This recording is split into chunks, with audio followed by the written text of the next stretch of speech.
got to tell you, being a Republican State Committee man, my name's Bill Bunting. The Jeff Griffin and his family and this crowd is just outstanding. I mean, what a remarkable crowd, all right? Knockout punch. Well, that's the knockout punch he's going to deliver to Obama when he goes to Washington. All right. Thank you. That's a great turnout on a Monday afternoon. I knew I'd find you at the bar. Thank you so much for being here. Will Weatherford is here as well, the future Speaker of the House. Will Weatherford.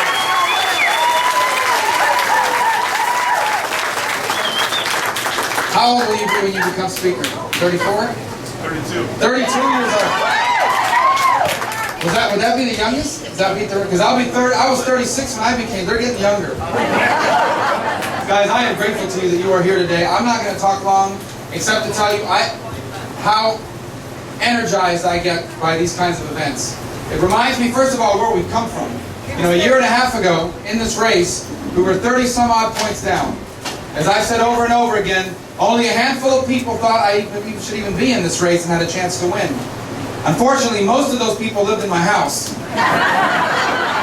Four of them were under the age of 10. But a handful of them are here today, and I'm grateful to you.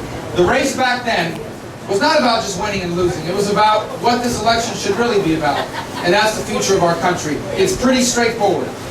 The media likes to complicate things. We're not going to complicate it. This race is pretty straightforward. If you like the direction of this country, you need to vote for one of the other candidates in this race. If you want the next United States Senator from Florida to be a professional political opportunist, you need to vote for somebody else in this race. But if you want the next U.S. Senator from Florida to be someone that will go to Washington, stand up to the direction Washington is taking us, and offer a very clear alternative. Well, we're the only ones running that's offering to do that. And that's what this race is going to be about. Because the road that Washington has us on is the wrong road. Now remember who we are as a people. Let's not forget what America is. It is the single greatest society in all of human history.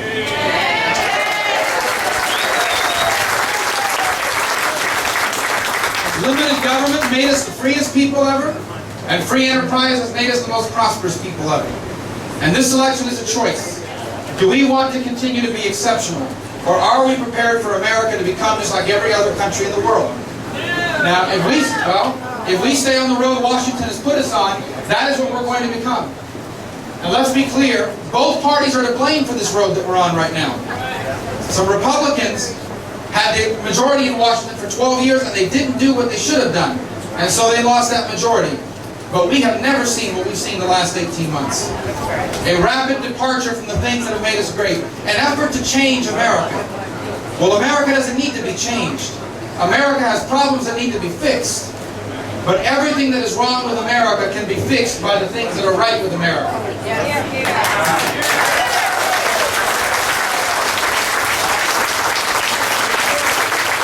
Job number one is jobs. And the politicians love to talk about jobs. And then they mess up. You know why? Because they think the jobs are created by politicians. Presidents and senators don't create jobs. Jobs are created by everyday people who go out and start a business or expand an existing business. And the job of government is to make it easier for them to do that. And we have a government that's making it harder for them to do that. We have a government and government policies that are scaring them from doing that. They're threatening them with the largest tax increase in American history next January. They're threatening them with something called a value-added tax, a European-style tax on top of our existing income tax system. They're threatening them with something called cap and trade, which will make everyone's electric bills go up. They've already threatened them with Obamacare, which will cost millions of Americans their existing coverage. Almost half the people on Medicare Advantage could lose their coverage. It'll grow the debt, and it injects uncertainty.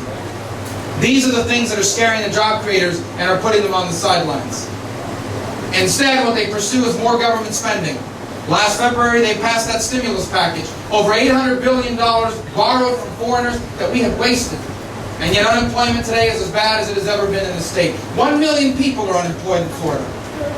200,000 jobs have been destroyed in Florida since the stimulus package passed. The bottom line is the road that they are taking on us on is the wrong road. Now, I am not running to be the opposition. I'm not running to be the opposition. I don't want to get to Washington and be the guy that's always voting no. I want to get to Washington and be the guy, among other people, that are offering a clear alternative. We are not the opposition. We are the alternative to the direction Washington is taking America.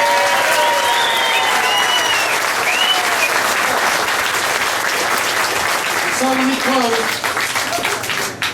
me close by telling you that over the next 60 some odd days, 9 weeks from tomorrow, these next 9 weeks, many in the media, the people that follow politics as a sport, they'll try to complicate this race. Oh, it's Republicans versus Democrats versus whatever. Oh, it's liberals versus conservatives versus moderates. It's much simpler than that. And I repeat what I started at the beginning.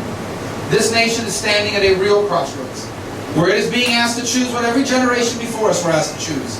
Do we want to remain exceptional, or are we prepared to become like everybody else? And the road that Washington has us on will lead us to become a country just like every other country in the world. And so if you're happy with the way Washington is taking us, vote for one of the other two candidates. If you want your next U.S. Senator to be a political opportunist that will say or do anything to win your vote and win the next election, vote for one of the other two candidates. But if you want your next U.S. Senator to be for someone that will fight for the things that make us exceptional, our free enterprise system, our republic, our limited government, the constitutional principles that set us apart from the world, if that's what you want from your next U.S. Senator, we're the only ones running for office.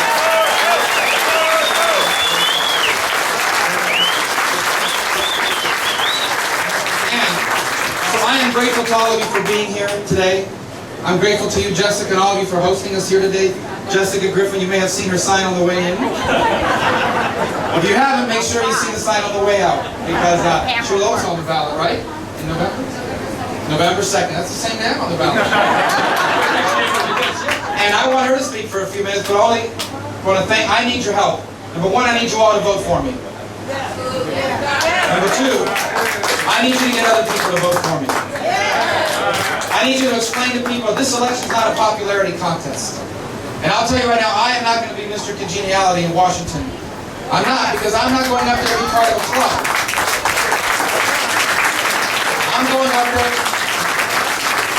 I'm not going up there to offend anybody, but I am going up there to make a difference. I'm not going up there to be somebody. I'm going up there to do something.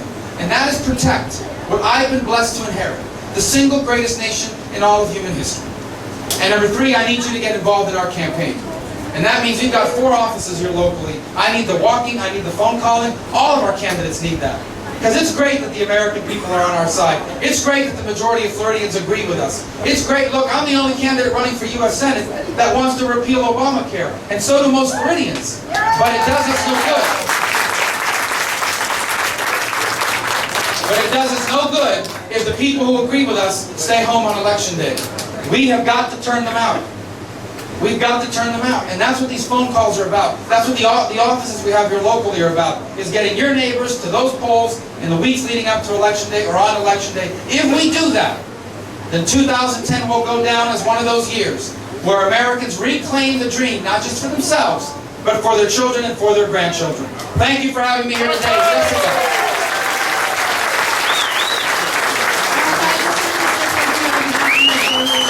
People of Pasco and say thank you for running and supporting us and being our representative for Florida. So thank you very much. Thank you.